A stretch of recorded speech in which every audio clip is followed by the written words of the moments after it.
Pascal Kranga en a fabriqué de nombreuses pièces pour instruments de musique dans son atelier à Donzy-le-Pertuis, près de Cluny. Mais ça faisait 3 ans qu'il rêvait de voir le travail le plus long, le plus fastidieux, le moins rentable, réalisé par une machine. Et le rêve est devenu réalité, même si quelques calculs doivent être ajustés. Des calculs difficiles, un fond de violon, c'est courbe. Ça demande un relevé point par point, une analyse en 3 dimensions.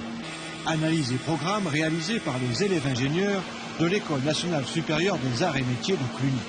La matière grise et les ordinateurs de l'ENSAM au service d'un rêve de luthier.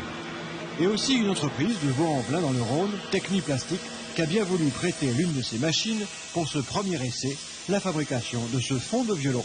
Moi, ce qui m'intéresse sur ces fonds, c'est effectivement de défoncer, de débaucher ces fonds de violon dans le cadre de violons de très haute gamme, parce qu'après, il y a un paramètre qu'on ne pourra jamais remplacer, c'est l'oreille et l'œil et le toucher du luthier.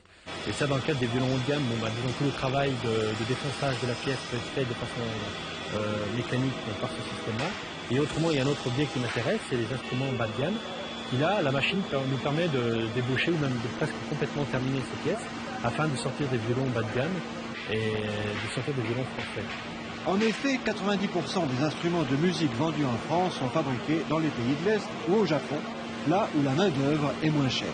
Une tendance qui pourrait s'inverser. La fraiseuse à commande numérique ne mettra qu'une demi-heure pour réaliser un fond de violon, alors que manuellement, il faut une dizaine d'heures.